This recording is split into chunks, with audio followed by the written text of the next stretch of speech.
বাঁকুড়ায় খাঁচাবন্দির পর কলকাতায় বাঘিনী, আপাতত আলিপুর চিড়িয়াখানায় জিনাত। আলিপুর চিড়িয়াখানা পশু হাসপাতালে চিকিৎসা। 9 দিনের বেঙ্গল ট্যুরের পর অবশেষে খাঁচাবন্দি। 9 দিন ধরে ঠিকমতো খাবার পায়নি বাঘিনী জিনাত। একাধিক জায়গায় তারা খেয়ে ক্রমাগত ঘুরেছে সে।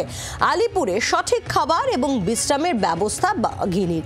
হস্তান্তরের জন্য ওড়িশা সরকারকে চিঠি দিচ্ছে নবান্ন। জিনাত কার্যত নাকানি চুবানি খাইয়েছিল বন দফতরকে।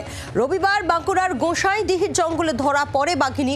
ওড়িশা বন দফতরের সঙ্গে আলোচনা করেই চিকিৎসা। সুস্থ করে জিনাতকে পাঠানো হবে ওড়িশায়, এমনটাই বন দফতর সূত্রে খবর। জিনাতকে পৃথক কোয়ারেন্টাইন এনক্লোজারে রেখে চিকিৎসা চলছে। বন দফতর সূত্রে কি বলা হচ্ছে শুনবো।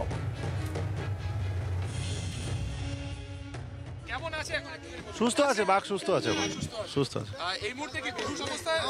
না না, এখন সচেতন আছে, এখন সেন্স আছে। এখন অনেকদিন ধরে 22 দিন ধরে বাইরে বাঘটা ঘুরছে, তো তাকে একটু ট্রিটমেন্ট করতে হবে, দেখতে হবে ঠিকঠাক আছেন কিনা। এখন আপাতত চিকিৎসা চলবে এবং তারপরে ওড়িশা সরকারের হাতে ফেরত দেওয়া হবে, এমনটাই জানা যাচ্ছে। এবং তার জন্য নবান্ন চিঠিও দিচ্ছে ওড়িশাকে। এখন জিনাতকে একবারে পৃথক কোয়ারেন্টাইন এনক্লোজারে রেখে চিকিৎসা চলছে। আমাদের প্রতিনিধি অয়ন ঘোষালের পাঠানো প্রতিবেদনে নজর রাখব। 9 দিন ধরে পশ্চিমবঙ্গের একাধিক জঙ্গলে উদ্দেশ্যবিহীনভাবে ঘুরে বেরিয়েছে বাঘিনী জিনাত।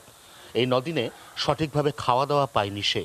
তাই গতকাল রাত 12টা 10 মিনিটে যখন তাকে আলিপুর চিড়িয়াখানা লাগোয়া আলিপুর পশু চিকিৎসালয়ে আনা হয়, তখন যথেষ্ট ক্লান্ত এবং বিধ্বস্ত ছিল বাঘিনী।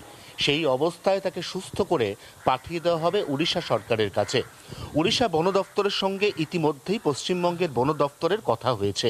সেই অনুযায়ী আলিপুর চিকিৎসালয়ে এই কোয়ারেন্টাইন অর্থাৎ সবার থেকে আলাদা একটি এনক্লোজারের মধ্যে রেখে দেওয়া হয়েছে জিনাতকে, এবং এখানেই চলছে তার চিকিৎসা।